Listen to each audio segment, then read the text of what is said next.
Bismillahirrahmanirrahim. Assalamualaikum warahmatullahi wabarakatuh. Waalaikumsalam warahmatullahi wabarakatuh. Alhamdulillah wassalatu wassalamu ala Rasulillah wa ala alihi wa sahbihi wa mawalah wa la hawla wa la quwwata illa billahi wa ba'du. Alhamdulillah, segala puja dan puji hanya milik Allah subhanahu wa ta'ala. Salawat dan juga salam senantiasa kita hadiahkan kepada Rasul kita Nabi besar Muhammad sallallahu alaihi wa ala alihi wasallam. Karena memang tidak ada kitab yang dikaji, karena di beberapa tempat kalau kajian memang pakai kitab biasanya ya. Karena di sini tidak ada atau belum ada kitab, maka kajian kita mungkin tematik dulu. Dan untuk pagi menjelang siang ini kita akan membahas satu hadis Nabi sallallahu alaihi wasallam yang cukup bagus sekali.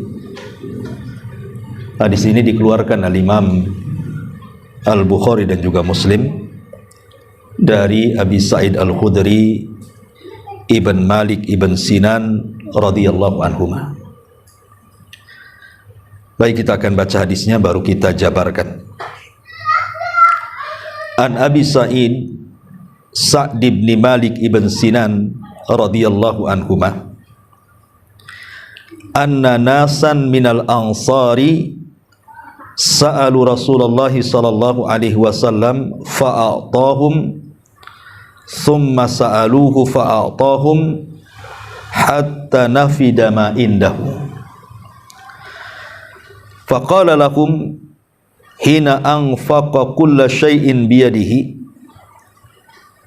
ma yakun indi min khairin falan addakhirahu ankum wa man yasta'fif yu'ifhu Allahu ta'ala wa man yastagni yughnihi Allahu ta'ala wa man yatasabbar yusabbirhu Allahu ta'ala wa ma utiya ahadun ata'an khairan wa awsa' minas sabri. Dari Abu Sa'id Al-Khudri Sa'd ibn Malik ibn Sinan radhiyallahu an, ada beberapa orang-orang dari kalangan Ansar datang meminta sedekah kepada Nabi sallallahu alaihi wasallam. Lalu beliau memberikan sesuatu pada mereka, kemudian mereka meminta lagi, beliau memberikannya lagi, sehingga habislah harta Nabi sallallahu alaihi wasallam. Kemudian setelah habis harta Nabi sallallahu alaihi wasallam karena disedekahkan kepada orang-orang yang datang meminta-minta, maka Nabi sallallahu alaihi wasallam mengatakan, apa saja kebaikan, maksudnya harta yang dimiliki Rasul, maka aku tidak pernah menyimpannya sehingga aku berikan kepada kalian semuanya. Kemudian Rasul SAW berwasiat, barang siapa yang menjaga diri dari meminta-minta pada orang lain, maka akan diberikan kecukupan oleh Allah Subhanahu wa ta'ala. Kemudian kata Nabi sallallahu alaihi wasallam, dan barang siapa yang merasa dirinya cukup, artinya cukuplah Allah yang ada padanya tanpa harus bersandar kepada manusia, maka Allah Subhanahu wa ta'ala akan berikan kekayaan pada hati dan jiwanya. Kemudian Nabi juga mengatakan, dan barang siapa yang berlaku sabar, maka akan dikaruniai kesabaran oleh Allah. Kemudian di ujung hadis Rasul mengatakan, tidak ada seorang pun yang dikaruniai satu pemberian yang jauh lebih baik dan lebih luas dibandingkan kesabaran. Hadis ini disepakati Bukhari dan Muslim. Taib, kita jelaskan satu hadis ini karena hadis ini bagus sekali untuk kita jadikan renungan bagaimana harus menjalani kehidupan di dunia ini. Ma'asyiral muslimat, ibu-ibu yang dimuliakan Allah Subhanahu wa taala. Di sini ada 3 poin yang ingin saya jelaskan berdasarkan poin-poin yang dijelaskan Nabi sallallahu alaihi wasallam. Pertama, bicara soal hukum meminta-minta. Kemudian yang kedua, bicara soal iffah, menjaga kehormatan. Dan yang terakhir yang kita akan bahas adalah bicara soal kesabaran. Ini 3 poin yang dirangkum dalam hadis Nabi sallallahu alaihi wasallam tentang hukum meminta-minta, kemudian menjaga kehormatan dari dosa, kemudian berlaku sabar. Kita kupas satu persatu. Ma'asyiral muslimat yang dimuliakan Allah Subhanahu wa taala. Pertama, bicara meminta-minta. Ada sebuah syair Arab yang mengatakan, la tas'alanna bani Adam hajatan wasalil ladzi abwabuhu la tuhjab. Allahu yaghdabu in tarakta su'alahu wa bani Adam hina yas'alu yaghdabu. Penyair Arab mengatakan, janganlah kalian meminta kepada anak Adam sebuah kebutuhan, tapi mintalah kepada zat yang pintunya tidak pernah tertutup. Maksudnya Allah. Allah akan murka apabila kita meninggalkan dan tidak meminta kepadanya. Tetapi Bani Adam justru akan marah kalau kita selalu meminta. Syair ini sangat bagus sekali, karena di permulaan dia mengatakan jangan pernah meminta-minta kepada manusia, karena sebaik apapun manusia itu ada batasnya, Bu. Sehari, 2 hari, sebulan, 2 bulan, mungkin kita datang ke rumahnya pinjam uang untuk sebuah hajat dan kebutuhan. Boleh jadi masih dikasih itu. Kalau yang sekali 2 kali minta kan masih dikasih, Bu. Apalagi kasihan kan, mungkin dia orang susah gitu ya, pasti dikasih. Kecuali bakhil kan, Bu ya. Tetapi sedermawannya orang, kalau hari-hari datang minta, apa enggak emosi, Bu? Pasti emosi lah, bukan? Masa hari-hari datang ketuk pintu minta duit, minta beras, minta ini, minta itu. Pasti manusia itu, baik-baik manusia pun pasti akan jenuh tuh. Asik kamu lagi ya, mintalah ke tempat lain, asik kesini terus. Pasti akan marah kita kalau dimintai terus tuh. Tetapi Allah Subhanahu wa taala berbeda. Kalau kita tidak meminta kepada Allah, justru Allah marah tuh. Itulah bedanya kita dengan Allah tuh. Kalau Allah tidak diminta, justru marah. Kalau kita sering diminta, kita pula emosi.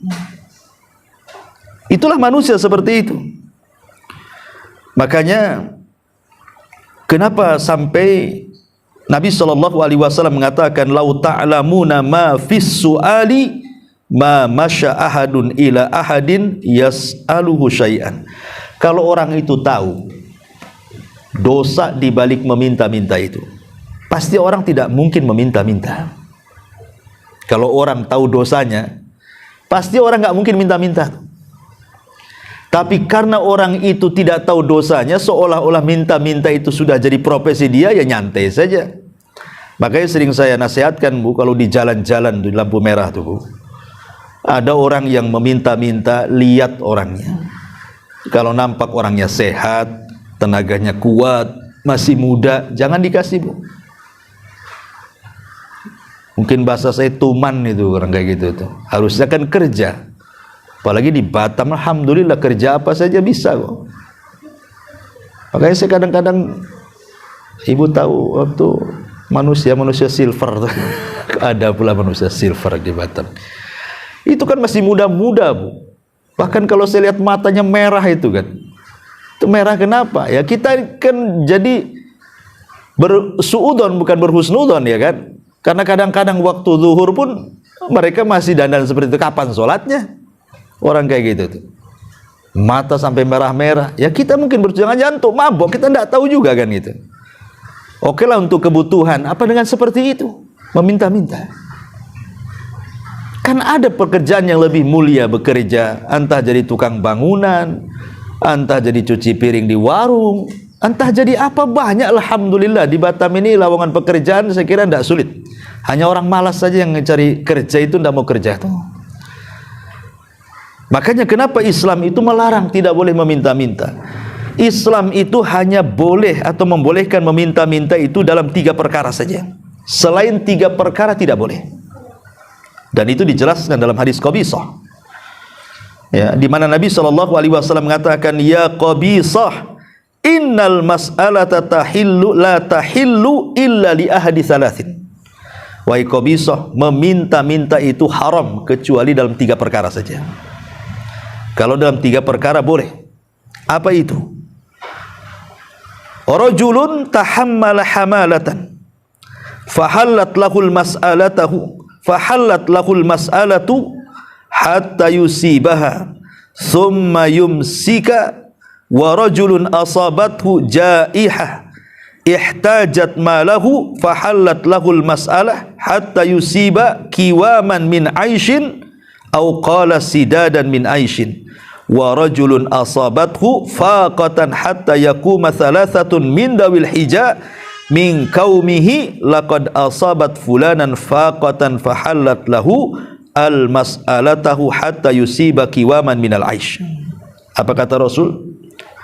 Wahai Qabisah, sesungguhnya meminta-minta itu haram, tak boleh, kecuali bagi salah satu dari 3 kelompok. Pertama, orang yang memikul beban tanggungan yang berat di luar kemampuannya, maka dia boleh meminta-minta sekedarnya saja. Lalu setelah dia cukup, dia berhenti. Yang kedua, orang yang tertimpa musibah yang menghabiskan seluruh hartanya, maka dia boleh meminta-minta sampai dia mendapatkan sekedar kebutuhan hidupnya. Dan yang ketiga, orang yang tertimpa kemiskinan sehingga tidak ada orang yang menolong dia. Ketika ada 3 orang yang menjadi saksi dia orang miskin, maka boleh dia meminta-minta sampai dia melepas kehidupan miskinnya. Jadi begini Bu, orang itu dilarang meminta-minta dalam Islam, karena bagaimanapun tangan di atas lebih baik daripada tangan di bawah. Begitu kaidahnya ya. Tetapi Rasulullah SAW itu hanya mengizinkan kepada 3 kelompok. Kelompok yang pertama, memang dia Allah Subhanahu wa Ta'ala takdirkan dia hendak menolong orang. Mungkin ada saudaranya kelilit hutang, akhirnya dia habiskan kekayaannya hanya untuk membayar hutang saudaranya. Akhirnya jadi miskin dia gara-gara nolong orang. Jadi miskinnya itu gara-gara nolong orang. Nolong saudaranya, hutangnya banyak, akhirnya selaku saudara kita bantu sampai kita jual rumah, jual mobil, hanya ingin membantu saudaranya. Rupanya Allah takdirkan pula usaha kita jatuh. Miskinlah kita gara-gara nolong orang. Lah orang yang seperti ini boleh meminta-minta, tetapi hanya sekedarnya saja sampai usaha dia bangkit dan dia bisa mencari nafkah lagi, baru dilarang meminta-minta. Ini satu. Yang kedua, orang kena musibah, ada tsunami, nerjang rumahnya habis, ada gempa, rubuh rumahnya, tokonya rubuh, akhirnya nggak ada usaha lagi, langsung terjun. Namanya musibah kan nggak tahu tsunami, gempa, kita siapa yang tahu, tahu-tahu ada saja, habis harta kita di kena musibah itu, jadi miskin. Itu boleh meminta-minta, tetapi hanya sekedarnya saja sampai dia bangkit, betul-betul bangkit, maka tidak boleh minta-minta. Atau yang terakhir, orang miskin, umpamanya janda usianya 70 tahun, sakit-sakitan, tidak ada yang nolong dia, maksudnya dari keluarganya, dia hidup sendiri. Kemudian orang-orang sini mengatakan memang dia orang miskin, kasihan, maka disuruh kerja pun tak mungkin, udah tua, sakit gitu ya. Maka orang seperti ini boleh meminta-minta. Hanya 3 orang ini yang boleh minta-minta. Selain 3 orang ini tidak boleh. Itu kata Nabi sallallahu alaihi wasallam. Makanya ada perkataan bagus dari Al-Imam Ahmad ibn Hanbal rahimahullah ta'ala. Jadi Imam Ahmad ini ditanya soal hukum meminta-minta. Apa kata beliau? Idza lam yakun indahu ma yughaddihi wa yu'ashshihi. Orang kalau memang tidak ada yang bisa dimakan, baik makan pagi, makan siang atau makan malam, memang gak ada yang bisa dimakan, ya, maka yang seperti ini menjadi darurat, boleh meminta-minta hanya untuk mengganjal perutnya saja. Walaupun kata Imam Ahmad, seandainya dia tidak meminta-minta dalam kondisi seperti itu, maka itu lebih baik, dan dia harus yakin pasti Allah akan memberikan rizkinya kepadanya walaupun tidak minta-minta. Contoh nih, satu kisah, ya. Jadi satu hari Imam Syafi'i dengan Imam Ahmad ini, Imam Syafi'i dengan Imam Malik. Itu kan guru sama murid tuh. Imam Malik gurunya, Imam Syafi'i muridnya. Kemudian keduanya berselisih pendapat tentang satu hukum, di mana Imam Syafi'i itu mengatakan bahwa rizki itu harus dicari. Kata Imam Syafi'i, rizki itu harus dicari. Tapi Abu Hanifah mengatakan nggak perlu rizki itu dicari, kata Abu Hanifah. Kenapa? Karena sudah dicatat. Tanpa dicari pun rizki itu pasti akan datang. Itu pendapat Abu Hanifah. Berdebatlah dua ulama ini, guru sama murid ini. Kata Abu Hanifah, rizki nggak usah dicari, nanti datang sendiri. Kata Imam Syafi'i, mana ada rizki datang sendiri, ya dicarilah katanya. Selesai berdebat, Imam Syafi'i pergi. Di tengah jalan Imam Syafi'i ini mendapati orang yang sedang memikul barang. Akhirnya kata Imam Syafi'i, wahai Tuan, mau nggak saya bantu mengangkatkan barangmu? Akhirnya diangkatlah barang sama Imam Syafi'i sampai ke tujuan. Karena Imam Syafi'i sudah berlaku baik mengangkat barang itu, akhirnya kemudian yang punya barang ini ngasih upah kepada Imam Syafi'i itu. Dari sini Imam Syafi'i ada hujah dalam hatinya. Tuh kan, kalau saya tidak bekerja ngangkatkan barang orang, mana mungkin saya dapat duit katanya. Nah, berarti Abu Hanifah ini nggak benar nih katanya. Imam Malik ini pasti nggak benar nih katanya. Masa orang nggak kerja dapat duit katanya. Datanglah dia kepada Abu Hanifah menceritakan soal upah yang didapat dan mengatakan, ya Imam, tadi saya ketemu orang ngangkat barang, saya angkatkan barang, tahu-tahu dia ngasih upah katanya. Tetapi saya ingin berbagi dengan anda wahai Abu Hanifah. Akhirnya diparoh tuh upahnya itu, dikasihkan kepada Imam Malik separuh, upahnya disimpan oleh Imam Syafi'i separuh. Kata Abu Hanifah, kata Imam Malik, wahai Syafi'i, bukankah sudah kukatakan bahwa tanpa kerja pun orang pasti datang rizkinya? Lah buktinya kamu ngasih saya duit katanya. Saya nggak ikut-ikut mikul kok katanya, tapi saya dapat duit juga katanya. Dari sini, ma'asyiral muslimat yang dimuliakan Allah Azza wa Jalla, yakin bahwa orang itu sudah ditentukan rizkinya. Orang yang meminta-minta itu karena nggak yakin aja sama rizkinya tuh. Kalau dia yakin sama rizkinya, nggak mungkin dia minta-minta. Makanya dalam Islam itu meminta-minta sungguh tercela. Bahkan nanti pada hari kiamat dia akan dibangkitkan, wajahnya tinggal tulang tanpa ada daging. Naudzubillah. Ya. Ma'asyiral muslimat yang dimuliakan Allah Subhanahu wa taala. Makanya ada satu kisah menarik. Hisham ibn Abdul Malik ini kan seorang khalifah, Bu. Hisham ibn Abdul Malik seorang khalifah. Dia haji. Kemudian di Masjidil Haram berjumpa dengan salah satu putranya Ibnu Umar, namanya Salim. Salim ini maula, pembantunya Ibnu Umar. Salim maula Ibnu Umar. Dan dia ulama besar, ulama qiraah. Salim ini ulama hadis juga. Karena Hisham ibn Abdul Malik ini kan menghormati, Bu, menghormati para ulama. Dia khalifah, dihormati para ulama tuh. Jadi ketika di Masjidil Haram dia ingin memberikan hadiah uang banyak kepada Salim maula Ibnu Umar ini, karena memang dia ulama, banyak jasanya gitu ya, mengajar orang. Jadi selaku khalifah dia ingin memberikan hadiah berupa uang yang banyak kepada Salim Maula Ibnu Umar. Apa yang terjadi? Ditolak, tidak mau. Ya. Padahal yang ngasih itu langsung khalifah. Mungkin kalau zaman sekarang Pak Jokowi lah presiden yang ngasih duit. Umpamanya Pak Jokowi datang ke ibu ngasih duit banyak gitu ya, langsung dikasih 1 triliun umpamanya. Tiba-tiba ibu nolak gitu kan. Kira-kira kalau ibu nolak sama yang samping dibilang apa, Bu? Gila tuh ibu tuh katanya. Itu 1 triliun loh. Pasti dibilang gila, Bu. Padahal ibu waras tuh. Ya kan, Bu ya? Orang sekarang kalau nolak duit dibilang gila tuh. Ini Salim dikasih uang banyak sama khalifah, dia tolak dia.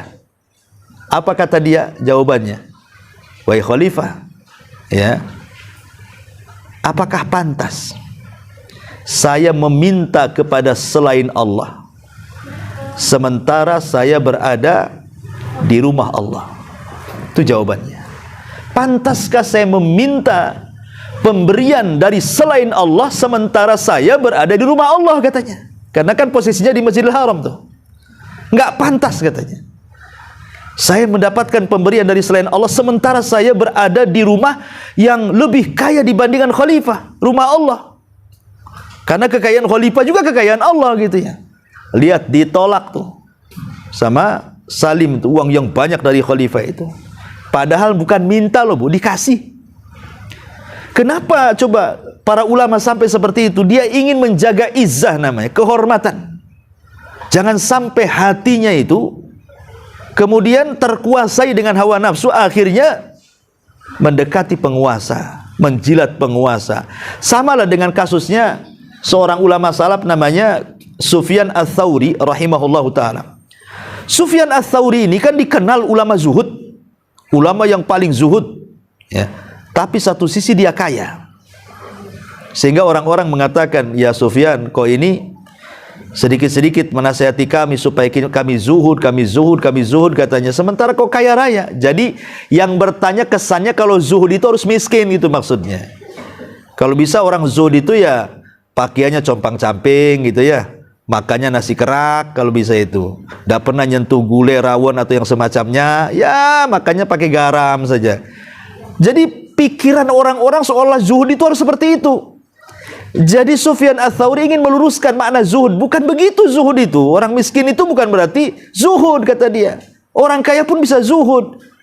Kemudian Sufyan Ats-Tsauri mengatakan, zuhud itu meletakkan kekayaan di tangan dan tidak meletakkan kekayaan di hati.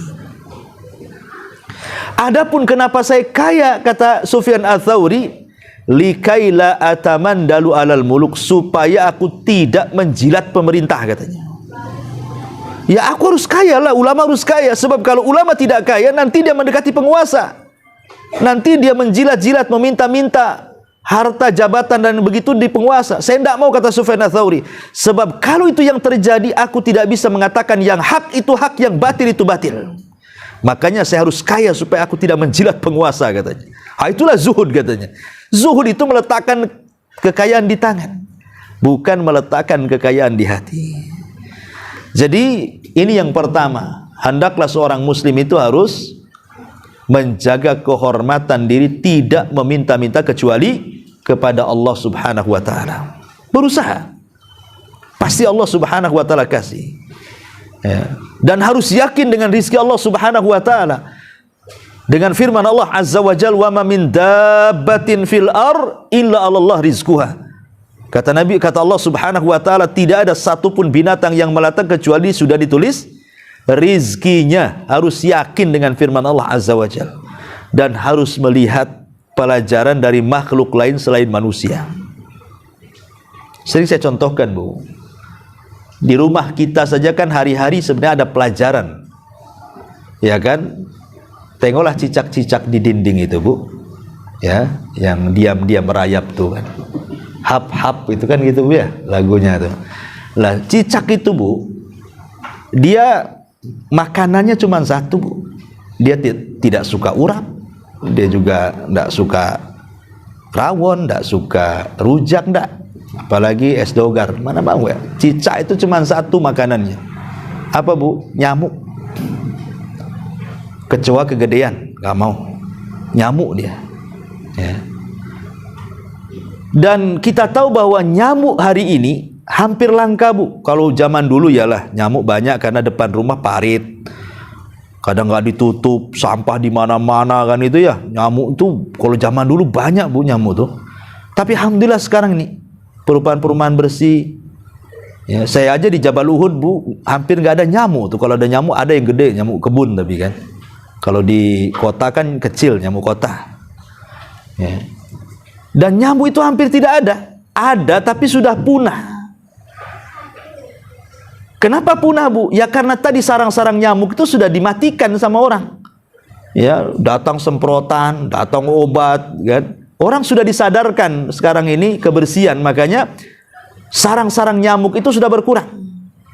Belum lagi pembunuh-pembunuh nyamuk itu berserakan Bu, mulai dari baygon, bat nyamuk, raket nyamuk. Oh, sekarang ada raket lagi Bu kan. Artinya bahwa rizki nyamuk ini kan makin kesini makin seret kan Bu ya. Mungkin sudah krisis moneter itu nyamuk tuh. Cecak itu sudah susah kalau menurut kita ini. Bagaimana dia bisa bertahan hidup tuh? Tapi buktinya ya banyak saja cecak itu. Siapa yang ngasih makan cecak tuh Bu? Yang ngasih makan cicak itu ya Allah. Bukan kita yang masih ngasih makan cicak kan itu.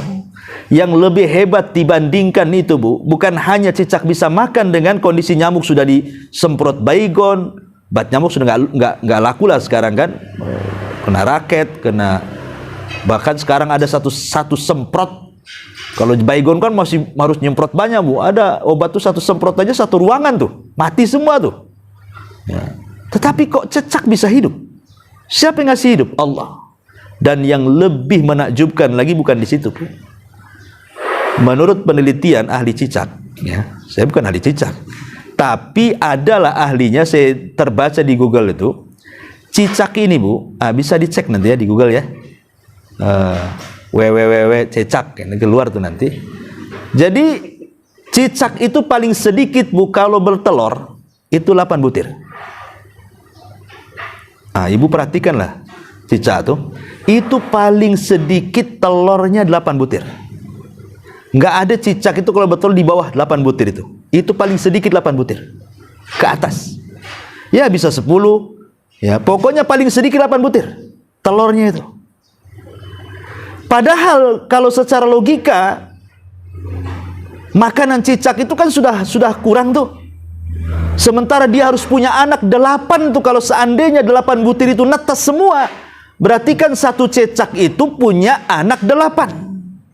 Dengan kondisi ekonomi seret. Coba bayangkan. Susah ada cari nyamuk tuh. Tapi bisa dia ngasih makan 8 anaknya tuh. Siapa yang ngasih makan?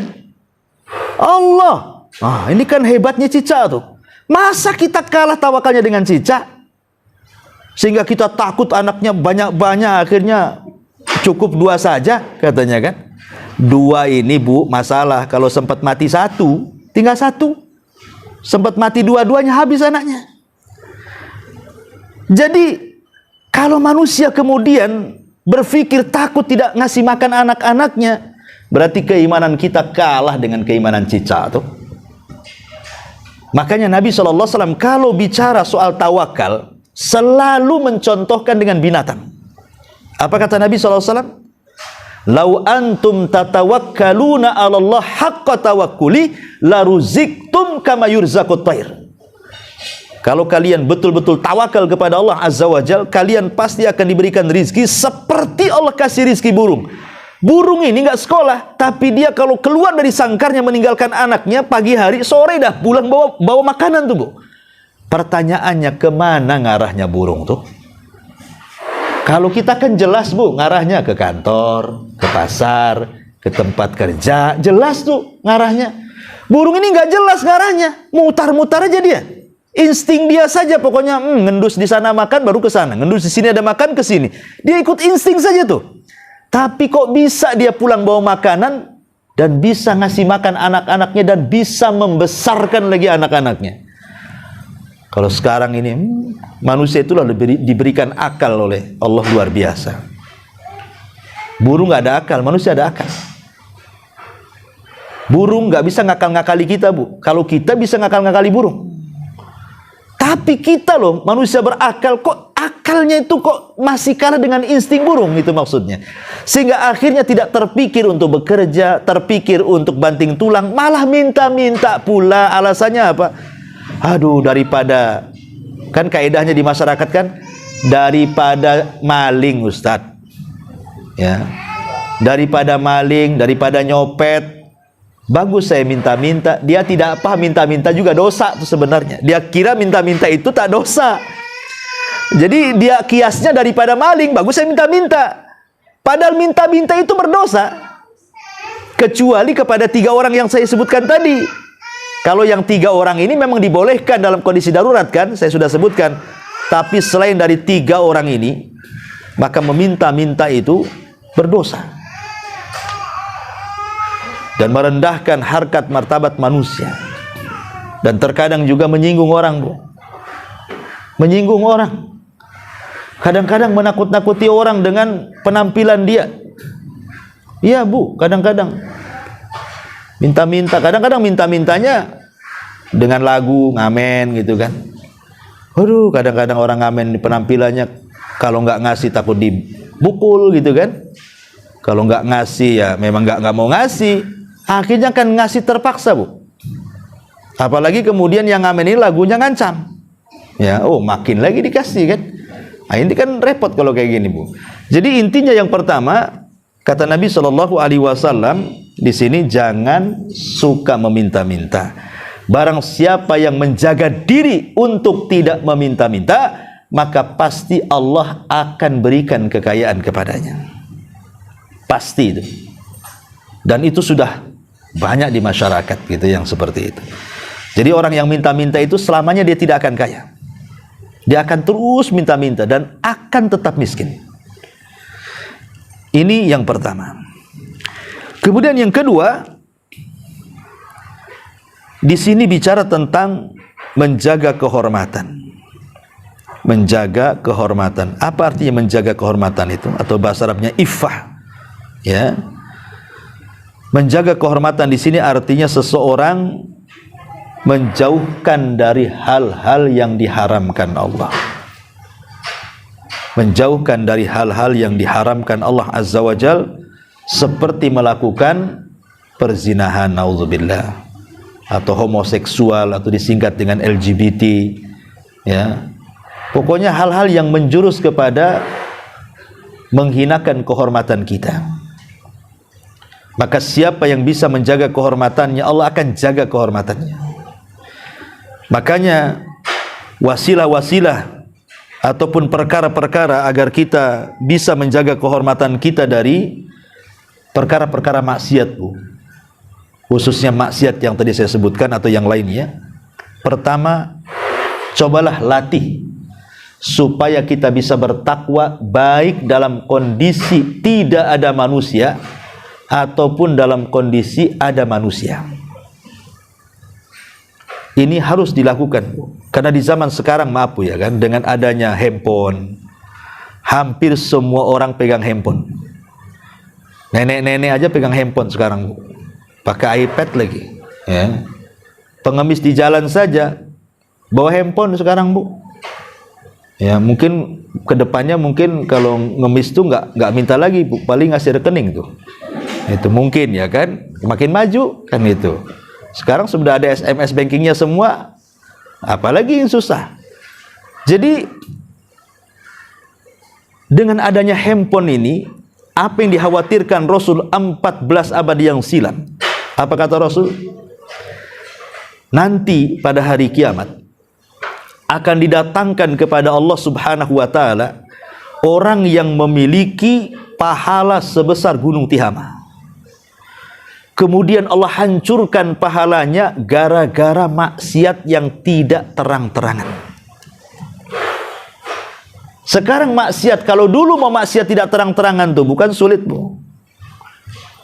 Kalau dulu mau maksiat tidak terang-terangan tuh sulit. Kalau sekarang tidak sulit karena sudah ada handphone. Ibu sendirian di dalam kamar pegang handphone, entah apa yang ditengok di situ. Entah sinetron, entah film, entah berita, entah berita-berita hoax nggak jelas, apalagi tahun politik ini kan. Kita bisa bermaksiat, belum lagi melihat gambar-gambar aurat, film-film yang tidak senonoh ditonton dan begitu seterusnya. Bahkan sekarang ini kalau kita berkumpul di trotoar nih Bu, umpamanya ibu berlima tuh, masing-masing punya handphone, duduknya berjejer. Dari yang satu, yang kedua, yang ketiga sampai yang kelima itu masing-masing punya handphone Bu. Kok bisa? Dulu mungkin kalau ada orang tertawa sendiri dianggap gila kan Bu. Sekarang loh banyak orang yang tertawa sendiri di depan handphone, tak ada orang bilang gila.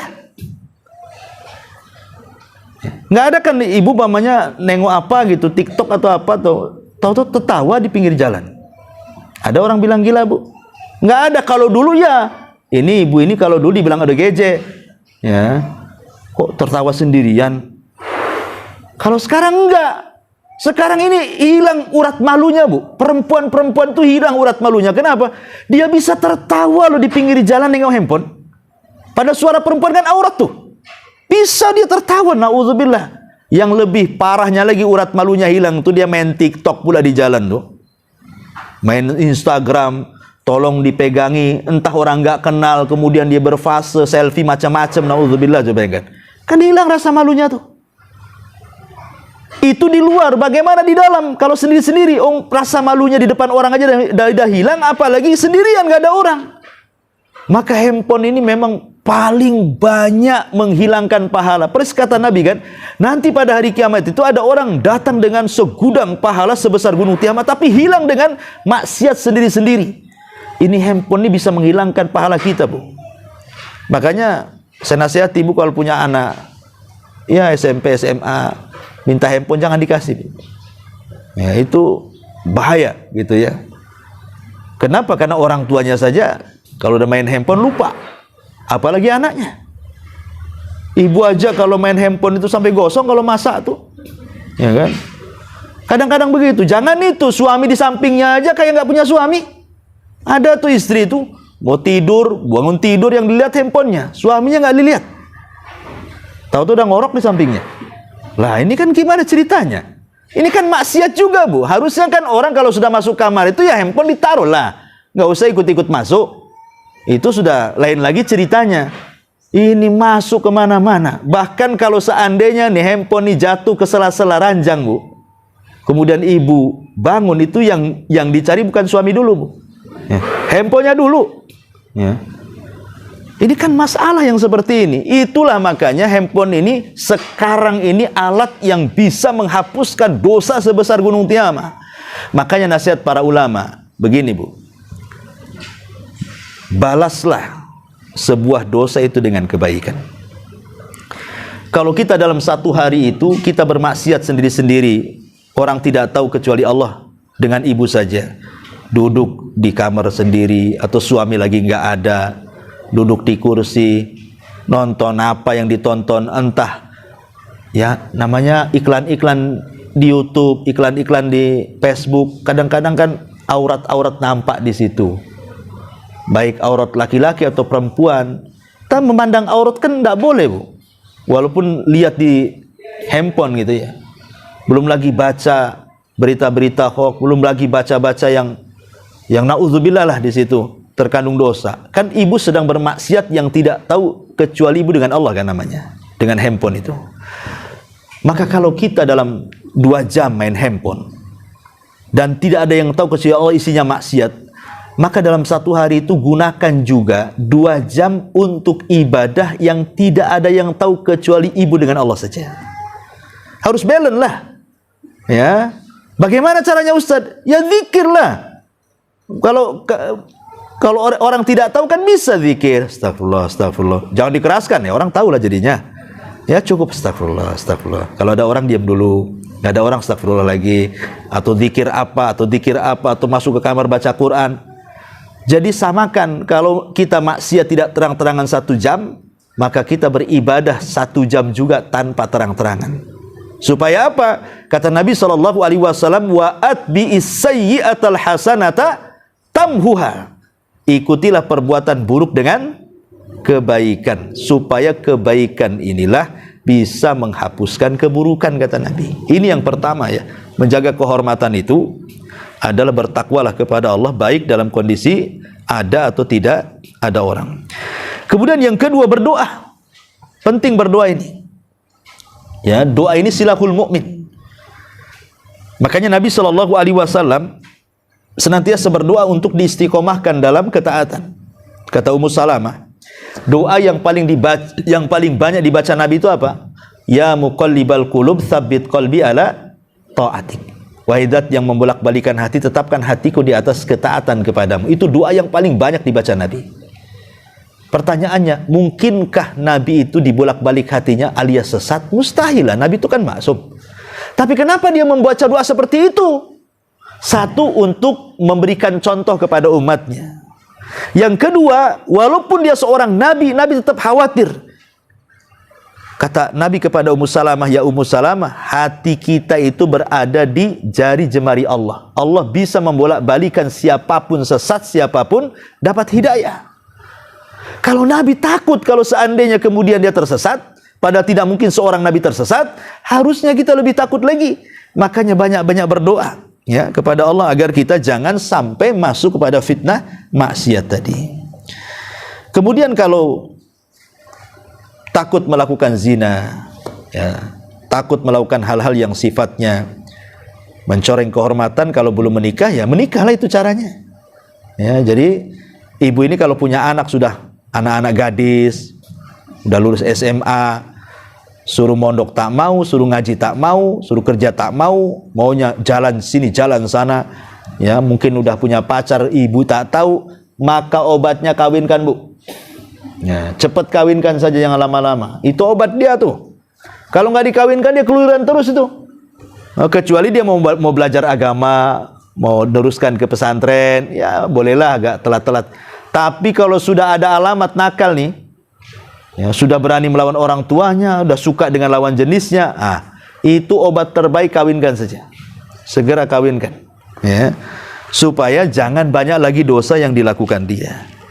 Termasuk juga saddu adz-dzara'i, mencegah hal-hal sebelum terjadinya kerusakan. Kalau dengan melihat majalah bisa mengantarkan ke zina, maka bakar majalahnya. Kalau dengan ikhtilat kemudian mengantarkan kita kepada zina, maka jangan ikhtilat. Kalau memandang lawan jenis kemudian tertarik, tundukkan pandangan. Nah, begitu. Kalau umpamanya nafsunya kuat, puasa. Ya, jadi berusaha hal-hal yang bisa menjerumuskan kepada merobek kehormatan diri sendiri, wasilah-wasilah itu harus dijaga. Kira-kira apa penyakitnya? Suka mandang orang, tundukkan.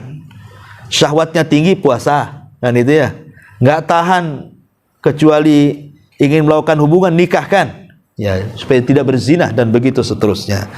Itulah pentingnya menjaga kehormatan. Dan menjaga kehormatan ini banyak faedahnya. Yang pertama, masuk pada 7 orang yang akan mendapatkan naungan di hari yang tidak ada naungan kecuali naungan Allah. Salah satunya apa? Seorang laki-laki yang diundang oleh seorang wanita cantik, kemudian laki-laki ini mengatakan, saya takut kepada Allah. Yang kedua, Allah Subhanahu wa ta'ala akan memberikan jalan keluar pada setiap kesulitan yang ia hadapi. Karena ingat, Bu, kisah orang yang masuk ke dalam gua dan tidak bisa keluar. Ada 3 orang di zaman Bani Israel masuk ke dalam gua, tidak bisa keluar. Karena pintu guanya, batunya itu roboh. Dan di zaman itu belum ada bulldozer, belum ada belko, belum ada apa, belum ada alat berat, Bu. Jadi dorong-dorong pakai tangan percuma lah. Akhirnya salah seorang di antara mereka, wah, ini kalau kita tidak bertawasul kepada Allah dengan amal soleh kita, boleh jadi kita akan mati di gua ini. Lah, salah satu yang bertawasul dari 3 orang itu adalah bertawasul dengan kehormatan. Dulu dia naksir seorang wanita, tapi wanita itu tak mau sama dia. Namanya bertepuk sebelah mata tuh, sebelah tangan. ekor mata pula ya. Jadi akhirnya kemudian pas ada waktu ini, wanita ini datang sendiri sama dia. Kebetulan orang tuanya terlilit hutang, banyak lagi. Akhirnya wanita ini meminjam uang untuk melunasi hutangnya. Ini kesempatan. Karena dia suka dari dulu, dia mengatakan, saya siap membantu hutang orang tuamu, tapi berzinahlah satu kali denganku, katanya. Karena dari dulu suka masalahnya. Akhirnya deal-dealan, deal or no deal, deal. Akhirnya ketika uang sudah disiapin, keduanya sudah siap melakukan perzinahan, sudah membuka aurat keduanya, tiba-tiba wanita ini mengatakan, bertakwalah wahai fulan kepada Allah. Langsung terkejut anak muda ini dan mengatakan, ittaqillah, katanya, aku bertakwa kepada Allah. Langsung dia tidak mau berzina, dikasihkan percuma uangnya dan mengatakan, pergi kau dariku. Anak muda ini mengatakan, ya Allah, ketika dalam gua, kalau menjaga kehormatanku dengan wanita itu bagian daripada ibadah dan berpahala, tolong pintu gua itu dibuka. Akhirnya terbuka pintu gua itu. Jadi menjaga kehormatan itu bisa menghilangkan kesulitan di dunia, bahkan juga sebab keselamatan di akhirat. Sudah jelas ini ya. Ini yang kedua. Kemudian yang terakhir, ini yang juga tak kalah penting. Kata Nabi SAW, barang siapa yang melatih sabar, maka Allah akan buat dia sabar. Ya, man tasabbara, barang siapa yang melatih kesabaran, maka dia akan diberikan kesabaran. Dari sini kita tahu bahwa sabar itu harus dilatih. Kalau tidak dilatih, tidak bisa. Sabar itu ada latihannya, Bu. Dan itu tentu dengan banyaknya musibah, dengan banyaknya ujian, dengan banyaknya masalah. Karena sudah terbiasa menghadapi masalah, lama-lama jadi sabar, Bu. Ya, makanya dibiasakan sabar. Sabar. Nanti lama-lama juga bisa sabar. Dan yang lebih hebat dari sabar ini, Bu, ujung daripada hadis Nabi SAW tadi, di mana Nabi SAW sampai mengatakan di ujung hadis tentang masalah sabar ini, barang siapa, kata Nabi SAW, barang siapa yang dia bersabar, maka Allah Subhanahu wa ta'ala akan berikan kepadanya kebaikan yang sangat-sangat luas sekali, bahkan melebihi musibah yang menimpanya. Apa kata Nabi? Wa ma u'tiya ahadun ata'an khairan wa awsa minas sabri. Apa kata Rasul?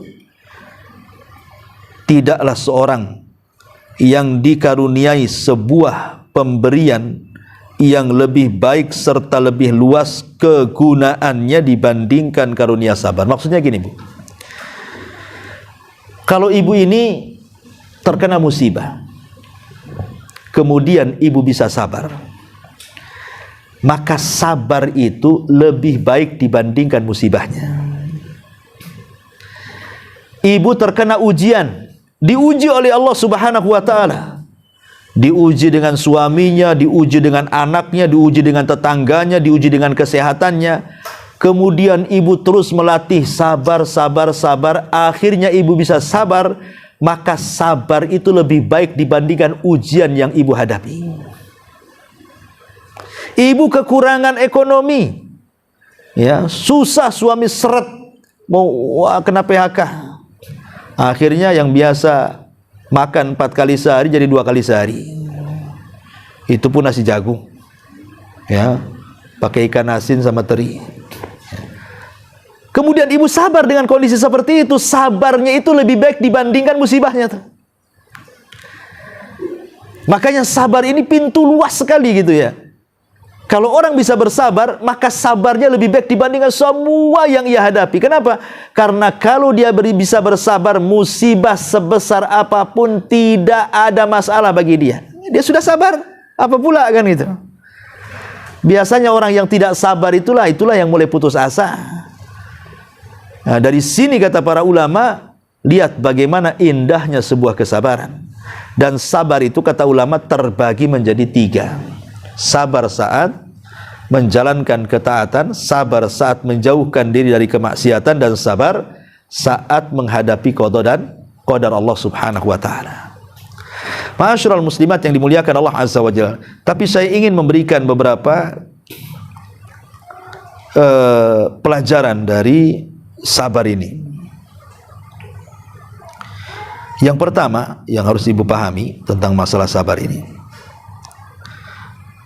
Yang pertama, bahwa di dalam sabar ini, kalau orang bisa sabar, dikatakan oleh Al-Hasan Al-Basri, dia mengatakan apa? As-sabru kanzun min kunuzil jannah. Sabar itu satu perhiasan mahal dari perhiasan-perhiasan sorga. La yu'tihillahu illa liman akramahullah. Allah tidak akan memberinya kecuali bagi hamba yang Allah muliakan. Kalau hamba ini tidak diberikan kesabaran, berarti orang ini tidak dimuliakan tuh. Ketika orang bisa bersabar, berarti mafhumnya Allah sedang memuliakan dia dengan kesabarannya. Makanya kalau seandainya nih ada orang yang sudah bersabar, contoh saja sakit, ya, dia sudah berusaha mengobati, datang ke dokter, datang ke apotek beli obat, tapi juga tak kunjung-kunjung juga sembuh. Bukan berarti tak kunjung-kunjung sembuh dengan setelah dia usaha dan berupaya dan berdoa, maknanya berarti Allah sedang mengutuk dia. Sebab kalau tidak mengutuk dia, kenapa tidak disembuhkan? Padahal sudah upaya dan usaha sudah dilakukan. Jangan begitu cara berfikirnya. Karena ada orang-orang yang ketika sakit itu berfikir ke situ, sehingga setan datang kemudian memberikan was-was, lebih baik aku mati daripada hidup. Aku sudah 2 tahun kayak gini terbaring, kasihanlah orang yang merawatku. Asli doanya ingin mati, ingin mati, ingin mati. Padahal Rasul melarang. Tidak boleh salah seorang di antara kalian itu berangan-angan ingin mati. Kenapa? Boleh jadi kalau Allah sembuhkan, dia bisa menambah amalannya. Atau kalau Allah tidak sembuhkan, tetapi Allah tidak wafatkan, berarti ada kesempatan untuk bertobat dari dosa-dosanya. Ya, karena sakit ini penggugur dosa. Ada surga yang tidak bisa diraih dengan sholat, dengan zakat, dengan puasa, dengan ibadah-ibadah perbuatan. Ada ibadah perbuatan itu tidak bisa kita meraih surga, hanya bisa diraih dengan kesabaran. Dan tidak mungkin orang bersabar kecuali ditimpa dengan berbagai macam masalah, baru dia bisa sabar.